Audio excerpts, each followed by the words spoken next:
Hello everyone. Welcome to the Blue Cube channel. Today in Adobe Animate we'll be working with the text tool, also known as T. We'll start with the difference between static, dynamic, and input text, then I'll share some professional typography tips, and in the end, we'll convert text into vector. I'll also save letter animation for the next video. First, I'll create a new document. I go to New File and choose a document of type HTML5 Canvas. In this tutorial I'm choosing the HTML5 Canvas platform because its output runs on all browsers and mobile devices, it doesn't need the old Flash player, and it's considered an up-to-date standard for new projects. I'll set the document size to 1280 by 720, frame rate to 30, and click Create. After creating the document, I pick the text tool. In general, there are two ways to write. One is click and type, called point text. The other is click and drag to create a box, called area text. For longer text, area text gives better control over line breaks. I type Blue Cube. When you select your text, a very important panel called Properties opens on the right side. This panel is basically the control center for your text. In the Objects section you can change everything.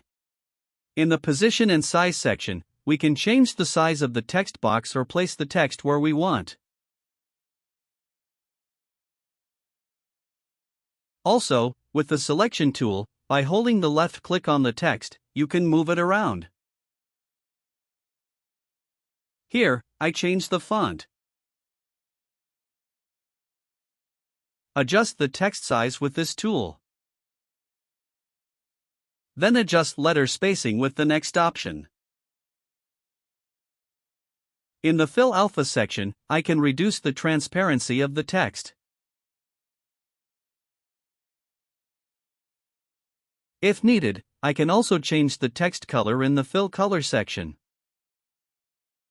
By clicking on either of these two buttons marked with a T, the text inside the box is placed at the top or bottom.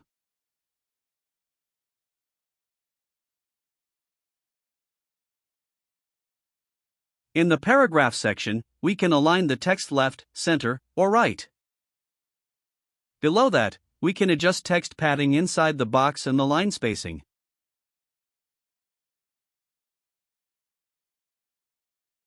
Another important part in the Properties panel is the Text Type drop-down menu. Here we have three options that are essential to know. Static text, this type is for fixed text, such as titles, headings, or any text that won't change. Remember this important point, for what we'll do later in this tutorial, converting text to vector, we must use static text. But before that, let's check dynamic text. We use dynamic text for animated or changing text, such as displaying moving texts, timers, or anything that will change through coding. In this type of text, we can add different filters. For example, I'll add the drop shadow filter to the text.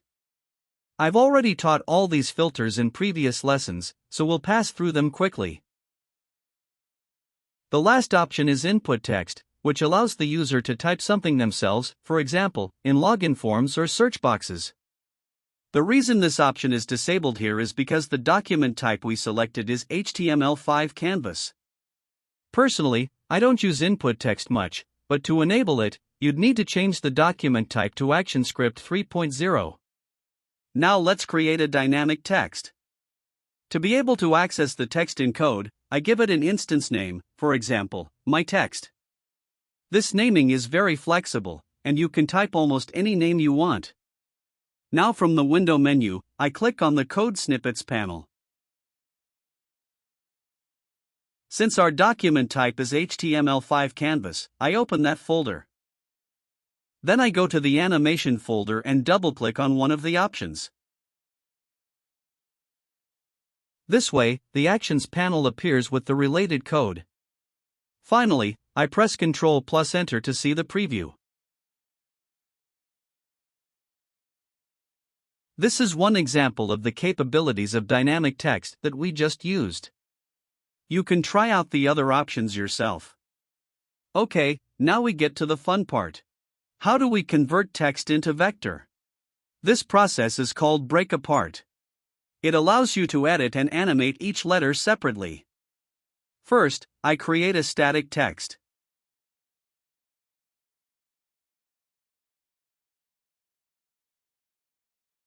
I type my channel name.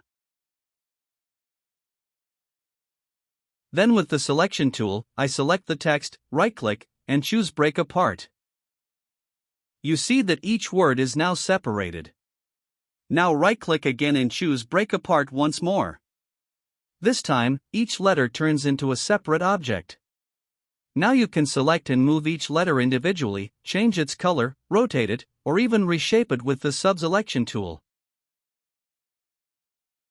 It's no longer text, it's vector. Remember, after Break Apart, you can't change the typed letters anymore because they become shapes. Well, in this lesson you learned how to work with the text tool. In the next lesson, I'll teach different types of text animation. I hope this tutorial was helpful for you. Stay tuned for my next videos.